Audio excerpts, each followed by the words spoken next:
महाराष्ट्राचं मुख्यमंत्रीपद भूषवलं त्या वसंतदादा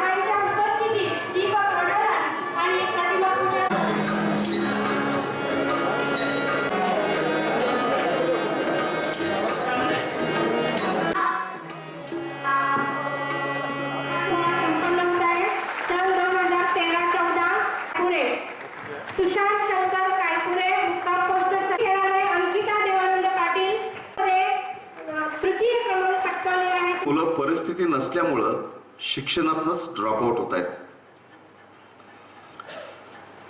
खूप चांगल्या पद्धतीने तुम्ही काम करून हे ड्रॉपआउटचं प्रमाण, गळतीचं प्रमाण कमी केलंय. पण आज राज्यातलं चित्र बघितलं तर मोठ्या प्रमाणात खाजगी शाळा निघतायत आणि जिल्हा परिषदेतल्या, नगरपालिकेतल्या शाळांचं काय होईल अशा पद्धतीचे प्रश्न निर्माण होत आहेत. तिथं दिलं जाणारं शिक्षण अगदीच चांगलं आहे आणि सगळं अलबेल आहे अशातली स्थिती नाही. काही गुणवत्तेची मुलं, श्रीमंत पालकांची मुलं ही अशा शाळेमध्ये जात आहेत आणि ज्यांच्या कुटुंबामध्ये आजपर्यंत कधी सरस्वतीच्या विणेची तार निनादली नव्हती, ज्यांना खूप मोठी शैक्षणिक परंपरा नाही, ज्यांच्या घरची परिस्थिती अत्यंत बेताची आहे, अशी गरिबांची मुलं ही स्थानिक स्वराज्य संस्थेमध्ये प्रामुख्याने येत आहेत. खऱ्या अर्थाने विकेंद्रीकरण 73व्या आणि 74व्या घटना दुरुस्तीला अपेक्षित असल्याप्रमाणे झालं नाही. त्यामध्ये खूप मोठ्या प्रमाणात तथ्य आहे.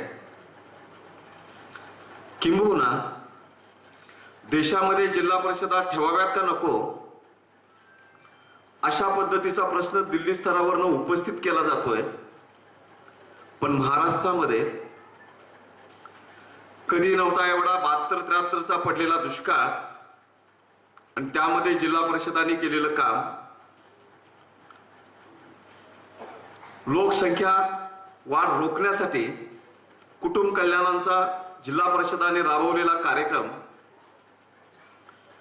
निर्मल ग्राममध्ये जिल्हा परिषदेने केलेलं काम,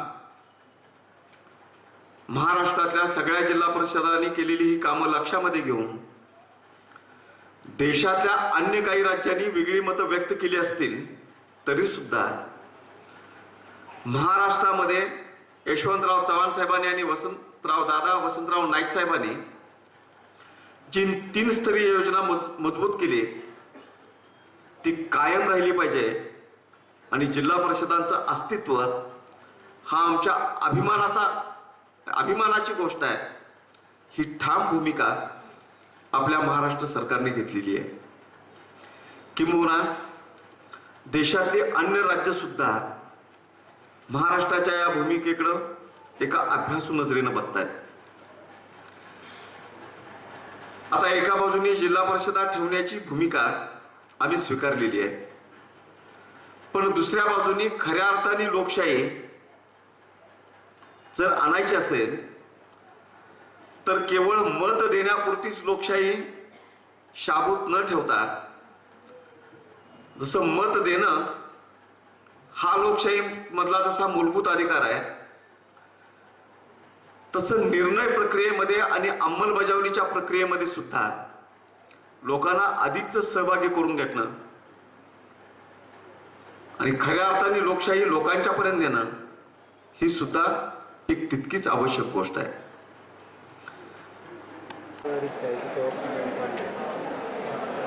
त्यावेळी माझं अनेक वेळा बोलून झालंय. परवा जो सुप्रीम कोर्टाच्या निदेशाप्रमाणे आपण आपल्या राज्यामध्ये वोटिंग पाहिलं त्याप्रमाणे एक एस्टॅब्लिशमेंट बोर्ड गठीत ते अधिकाऱ्यांचं असेल ज्यांना वेगवेगळ्या पदावर नेमायचं आहे त्यांची शिफारशी त्या एस्टॅब्लिशमेंट बोर्डाकडून शिफारस होऊन शासनाकडे येतील आणि त्यानंतर माझ्याकडे आलेला प्रस्ताव मी मुख्यमंत्र्यांकडे पाठवला. एस्टॅब्लिशमेंट बोर्डाला कालच मुख्यमंत्र्यांनी मान्यता दिलेली आहे. तर यांची पहिली मीटिंग होईल.